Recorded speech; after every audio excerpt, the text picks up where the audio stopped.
according to the survival of the fittest. So it must be making us fitter than those things which don't have consciousness.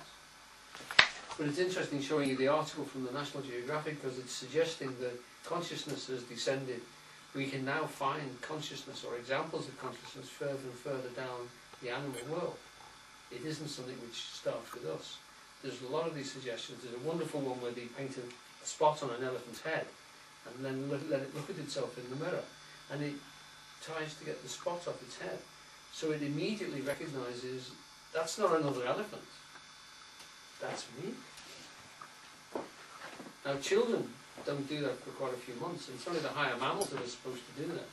The elephant in that sense is not the higher mammal, but here it is exhibiting self-consciousness. Because otherwise it would be trying to take the spot off the elephant in the mirror, wouldn't it? Yeah. Not off its... That's right. Off itself. And that's the first response, even from humans, is to look around and see, try and see how many of these fellas there are. No, before you don't actually recognise it as you, because of course you don't know what you look like until you've looked in the mirror. But then you recognise that this thing's moving the same as me. I mean, you must have seen the Marx Brothers thing where he's it's Gaucho and Harpo, and Harpo's trying to hide. And so what he does is, every time Gaucho looks around the door, they look round the door simultaneously. It's just like a mirror, and then they go back again. And then Gaucho looks back. And they come out together. It's brilliant that he goes back.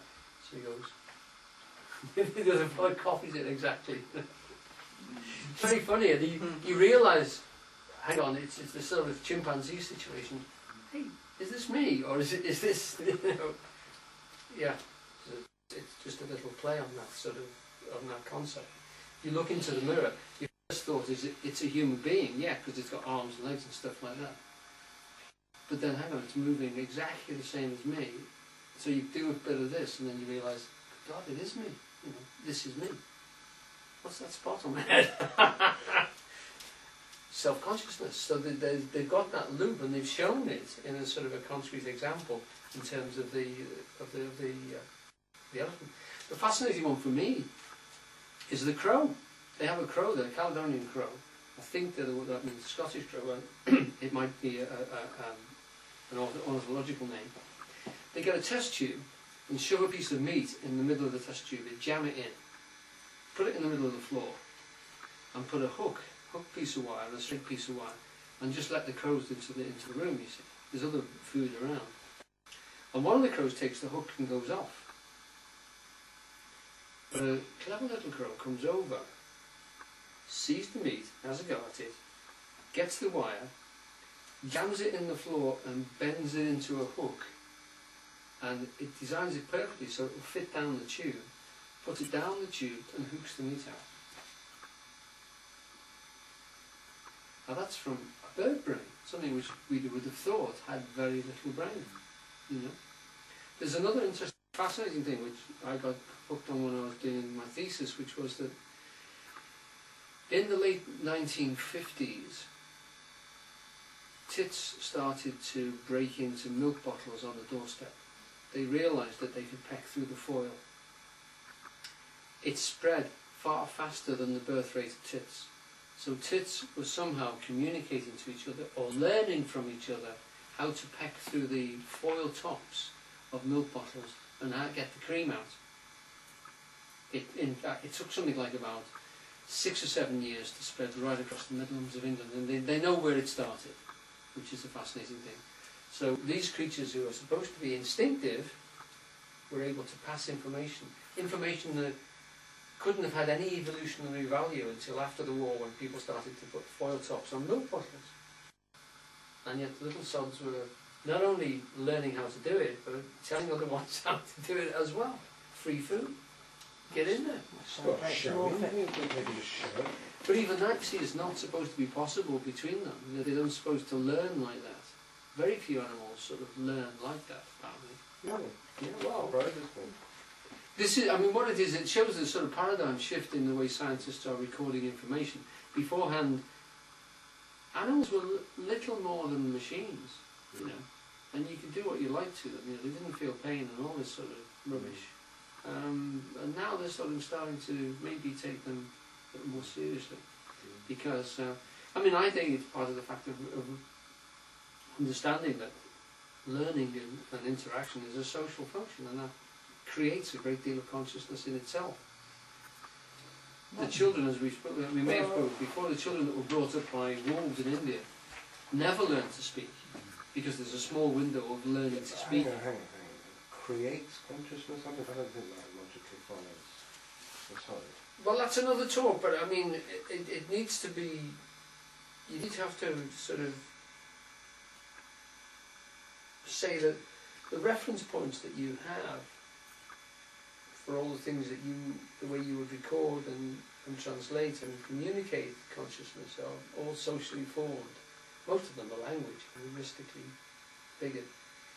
It would be very difficult for you to represent or to present, as it is with animals, that you are conscious without words or without some sort of language or some sort of reference, is my only point at this stage. I mean, that is a separate talk altogether, but it is an interesting one, you know what I mean? And you can say that certainly creatures with a manipulation of language appear far more conscious than those that aren't, and have consciousness refined. And you can even say to yourself, the areas where you've been educated to respond sensitively and significantly, you're more conscious in. There are areas of your life, subjects, which you are very conscious of and far more sensitive in, than ones where you have not been sort of, I don't really use the word educated because I don't mean it formally, but you haven't been taken in there and you haven't had the interaction with a group of humans who are similarly motivated,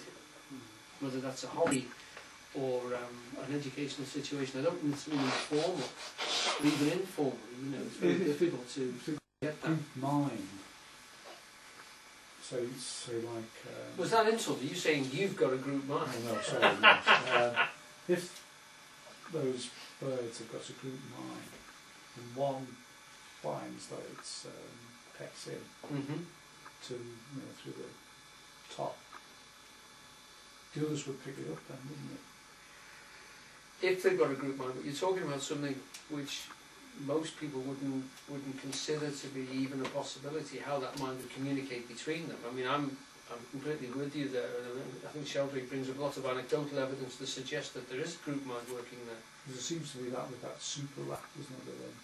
When one rat in, say, Peking sort of picks up a trick, that in London picks it up as well. This was some experiment. This is Sheldrake stuff. Yeah, That's yeah. interesting. It's fascinating stuff, because what he's suggesting is that the field itself, of the universe, I mean, this is something I've been coming across on the work, the little bit of work I've been reading in quantum physics. There's a great deal of suggestion from, well, there's several scientists who are suggesting very strongly that there aren't any laws in science. What there are statistics, and what's happening, what we're calling a law, is something that statistically happens a great deal. And Sheldrake's ideas, as I read them properly, are along those lines, that the field, that the universe itself learns the best ways of performing particular functions. Once it's learned it, it's broadcast, and across itself it starts to be able to do that easier. In other words, once one rat has learned to do a trick, then all the others do. But not just rats, also the way chemicals respond and the way atoms behave and all those sort of things. He suggests he has a different theory, which we should do another talk on, actually. You've got the same sort of thing where calculus was invented by Newton and what's his name at the same time. Yes. Different places, same time, same discovery. Yeah. It's there in, you could say, in the intelligent field. As if the field, it's also as if the field seems to be sort of zoning in, focusing in onto it from different directions. It's the right moment for that discovery to be made. It's perhaps that understanding is already there in the field, and those two particular people picked it up. Yes. There's an infrastructure, isn't there? That's right. You've got, you know, the right components to take that up. Yes. One of the interesting things which it mentions in the article on animals is the fact that when we're talking about the intelligence in something like an octopus being able to manipulate certain structures and having an eye very similar to a human eye,